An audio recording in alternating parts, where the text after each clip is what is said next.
ചന്ദ്രൻ ഒരു നിമിഷം കൊണ്ട് പൊട്ടിത്തെറിച്ചാൽ എന്ത് സംഭവിക്കും? ഒരു ഉൽക്കാവർഷം ഉണ്ടാവാമല്ലേ? എന്നാൽ അതിലും മോശമായ ഒന്നാണ് നടക്കുക. നമ്മുടെ ഏറ്റവും അടുത്ത അയൽക്കാരൻ ചന്ദ്രൻ പൊട്ടിത്തെറിക്കുകയും ദശലക്ഷക്കണക്കിന് ശകലങ്ങളായി വിഭജിക്കുകയും ചെയ്താൽ വളരെയധികം ചാന്ദ്രപാറകൾ ഭൂമിയിലേക്ക് പതിക്കുന്നു. ഇതിന് നമ്മെ ഭൂമിയിൽ നിന്ന് തുടച്ചു മാറ്റാൻ കഴിഞ്ഞേക്കാം. എന്നാൽ ആദ്യം ചന്ദ്രൻ എങ്ങനെ പൊട്ടിത്തെറിക്കും എന്നൊരു ചോദ്യമുണ്ടല്ലോ. നാം ഇതിനെ അതിജീവിക്കുകയാണെങ്കിൽ ചന്ദ്രനെ നഷ്ടപ്പെടുന്നത് നമ്മുടെ ജീവിതത്തെ എങ്ങനെയാവും ബാധിക്കുക?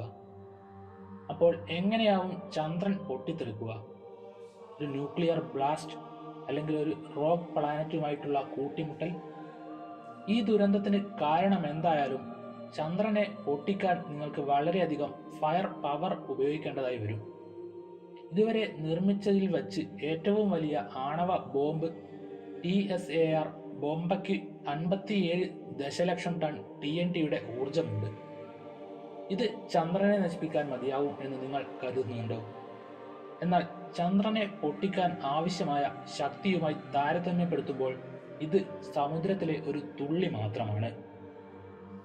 ചന്ദ്രനെ നശിപ്പിക്കാൻ നിങ്ങൾക്ക് 600 ബില്യൺ TSAR ബംബകളുടെ ശക്തി ആവശ്യമാണ്. അതിൽ കുറവുള്ള എന്തെങ്കിലുമാണെങ്കിൽ ചന്ദ്രൻ കഷ്ണങ്ങളായി വിഘടിക്കുകയും അതിൻ്റെ ഗുരുത്വാകർഷണം അതിനെ വീണ്ടും ഒരുമിച്ച് വലിക്കുകയും ചെയ്യും. എന്നാൽ ആരെങ്കിലും അല്ലെങ്കിൽ എന്തെങ്കിലും ചന്ദ്രനെ പൊട്ടിത്തെറിപ്പിക്കാൻ കഴിഞ്ഞാൽ അത് വലിയൊരു അപകടമായിരിക്കും. ചന്ദ്രന്റെ അവശിഷ്ടങ്ങൾ സൗരയൂഥത്തിൽ ചിതറിക്കിടക്കും. ചിലത് ബഹിരാകാശത്തിന്റെ അഗാധങ്ങളിലേക്ക് പോയേക്കാം, ചിലത് നേരെ ഭൂമിയിലേക്കും.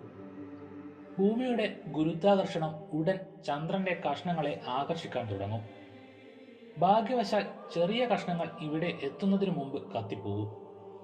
വലിയ കഷ്ണങ്ങൾ സമാന വലുപ്പത്തിലുള്ള ഛിന്നഗ്രഹത്തേക്കാൾ വളരെ വേഗതയിൽ സഞ്ചരിക്കും. അവർ വരുത്തുന്ന നാശനഷ്ടം വളരെയധികം ഉണ്ടാകില്ല. എന്നാൽ നമ്മുടെ അന്തരീക്ഷത്തിലെ ഒരുപാട് അവശിഷ്ടങ്ങൾ ഭൂമിയെ ചൂടാക്കാൻ തുടങ്ങും. ലോകം മുഴുവൻ ചൂടുപിടിക്കാൻ തുടങ്ങും. ഒടുവിൽ എല്ലാ ജീവജാലങ്ങളെയും ജ്വലിപ്പിക്കുന്ന അവസ്ഥയിലേക്ക് എത്തിച്ചേരും. നിങ്ങൾ ഭൂമിയെ ഇവാക്യുവേറ്റ് ചെയ്യാൻ ശ്രമിക്കുന്നതിനെ കുറിച്ച് ചിന്തിക്കുകയാണെങ്കിൽ ഉടൻ തന്നെ അത് ചെയ്യുക. കാരണം ചന്ദ്രന്റെ അവശിഷ്ടങ്ങൾ ബഹിരാകാശത്ത് ഉപഗ്രഹങ്ങളുമായി കൂടിച്ചേർന്ന് ഏത് ബഹിരാകാശ യാത്രയും അസാധ്യമാക്കുന്നു. എന്നാൽ നിങ്ങൾ ഡോഡ്ജിൽ നിന്ന് പുറത്തു കടക്കുകയോ അല്ലെങ്കിൽ ഭൂമിയുടെ ആഴമേറിയ ഭാഗങ്ങളിലേക്ക് ഒരു തുരങ്കമുണ്ടാക്കി ഇറങ്ങുകയോ ചെയ്താലോ നിങ്ങളുടെ ബാക്കിയുള്ള ജീവിതം എങ്ങനെയായിരിക്കും? ഭൂമിയുടെ അച്ചുതണ്ട് ചെരിവ് സ്ഥിരമാക്കാൻ ചന്ദ്രൻ സഹായിക്കുന്നുണ്ട്. അതാണ് നിങ്ങൾക്ക് സീസണുകൾ നൽകുന്നത്. ഈ പുതിയ ചെരിവ് മാറിയാൽ ഏറ്റവും മോശം അവസ്ഥയിൽ ധ്രുവപ്രദേശങ്ങൾ അതിവേഗം ഉരുകാനും സമുദ്രനിരപ്പ് ഉയരാനും ലോകത്തിന്റെ വിവിധ ഭാഗങ്ങൾ മുങ്ങാനും തുടങ്ങും. അവശിഷ്ടങ്ങൾ കുറഞ്ഞു തുടങ്ങുമ്പോൾ ആകാശം അല്പം വ്യത്യസ്തമായി കാണാനാകും. ശേഷിക്കുന്ന ചന്ദ്രന്റെ അവശിഷ്ടങ്ങൾ ശനിയെ പോലെ ഭീമാകാരമായ ഒരു റിങ് രൂപപ്പെടുത്തുന്നു. എന്നാൽ കുറെ കാലം കൂടുമ്പോൾ ഈ അവശിഷ്ടങ്ങൾ ഭൂമിയിലേക്ക് മഴ പോലെ പെയ്യും. ശതകോടിക്കണക്കിന് വർഷങ്ങളായി ചന്ദ്രന്റെ ഗുരുത്വാകർഷണം ഭൂമിയുടെ ഭ്രമണത്തെ കുറച്ചു വച്ചിരിക്കുകയായിരുന്നു. ഇത് നമ്മൾക്ക് 24 മണിക്കൂർ ദിവസം നൽകി. ഇതുകൂടാതെ ഭൂമി വേഗത്തിലും കറങ്ങാൻ തുടങ്ങും. ചെറിയ ദിവസങ്ങളും ശക്തമായ കാറ്റും ഉണ്ടാകും.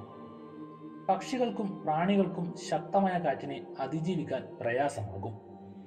മാത്രമല്ല സമുദ്രത്തിലെ തിരമാലകൾ ചെറിയ തിരകളിലേക്ക് മാറാൻ തുടങ്ങും. ചന്ദ്രന്റെ ഗുരുത്വാകർഷണം ഭൂമിയിൽ വേലിയേറ്റം സൃഷ്ടിക്കാൻ സഹായിക്കുന്നു.